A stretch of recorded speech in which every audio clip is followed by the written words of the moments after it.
गिबियाव आङो अन्थाइबारि माया क्लाब एन्ड लाइब्रेरिनि जानानै जोंनि नैबे बिर जोहोलाव मार्टिर डी जाब्रां बिथांखौ मान बावो आरो लोगोसे बिथांनिनो न'खरनि गासैबो मानगोनां बिथांमोनखौ आङो मान बावहरनाय जाबाय।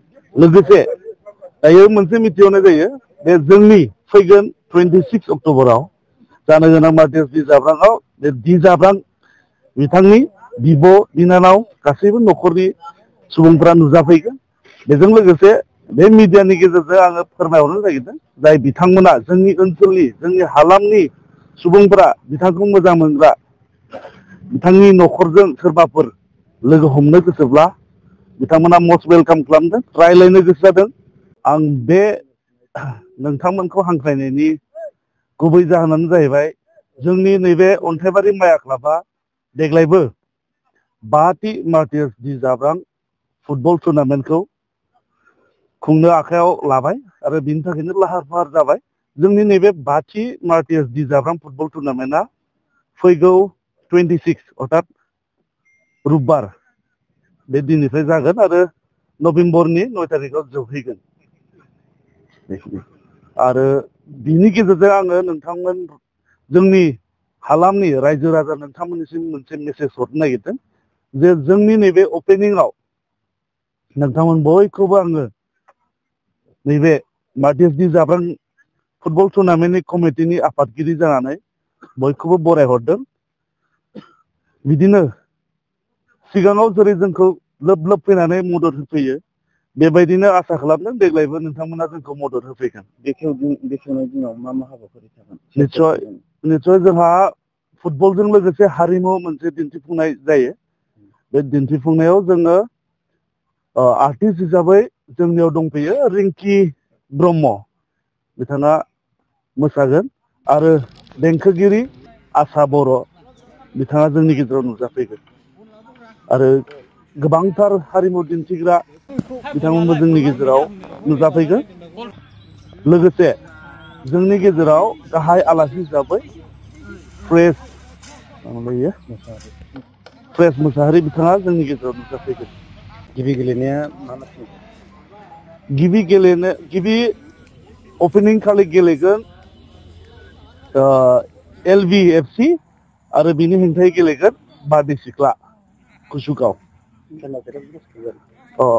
हारिमु दिन्थिफुङाथ' जोंना एसे थाब जागोन खिन्थु किक अफआ 2:30 स्टार्ट जागोन। नोंथांमोन नैबे खेला स' खालामनायनि गेजेरावहाय माखासे टिकेटफोर लानायनि सानदों नामा? निस्सय जोंहा बोसोरफ्रोमबो जेरै अपेनिं आरो लास्टखौ जोङो टिकेट लानाय जायो एसे कन्ट्रिबिउसन हिसाबै।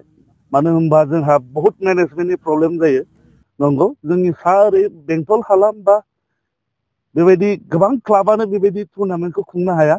नाथाय नैबे कन्ट्रिबिउसन लानायजोंसो जोंबो आरो रायजो राजानि मददजोंसो बे खेलाखौ दिनै खुंनो हादों। बेनि थाखायनो देग्लायबो जोङो गेट एन्ट्रि लागोन अपेनिं खालि।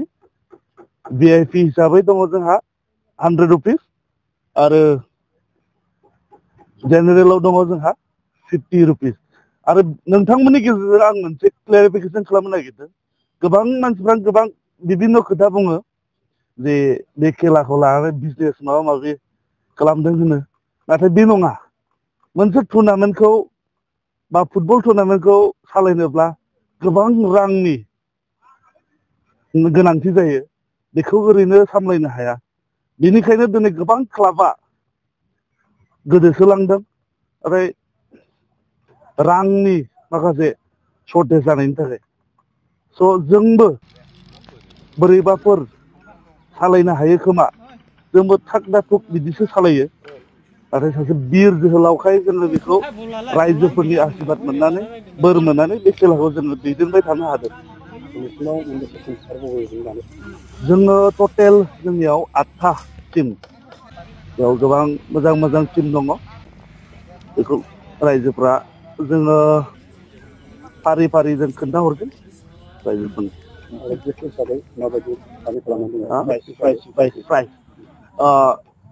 जोंनिया चेम्पियनाव जोङो ट्रफि प्लास 1 लाख 1 लाख प्राइज मानि आरो रानार्स आपआव दङ 50 प्राइज मानि विथ ट्रफि आरो बेस्ट प्लेयारनो जोङो 5,000 बेस्ट किपारनो जोङो 5,000 बेबायदि जोङो बेसेबांसो केपासिटि जागोन बेयाव मानसिफोर हाबनो हागोन जोंनि फिल्ड केपासिटिया जाहैबाय more than 3,000 बेसेबां एडभान्स खुंनो हानाय जादों खिन्थु देग्लायनि नैबे बोसोराव एसे जाहोना देग्लायनि नैबे एसे लेट खुंनायनि मेन जाहोनानो जाहैबाय एसे आवगोलाव जोंहा बिटिसिनि बिसायख'थि जानानै थांबाय बेनि थाखाय जोङो एसे आख' फाख' जानानै जोङो फावसायनांदों बेनो मेन जाहोना नङाबा जों बे खेलाखौ एसे आवगोलावनो खुङोमोन नाथाय इसोरनि अननायाव दिनैबो मोजां परिबेस जाफैबाय स' जोंनि खेलाया मोजाङै मोजां जागोन रायजोफ्राबो जथेस्थ' जोंखौ आसिरबाद होफैगोन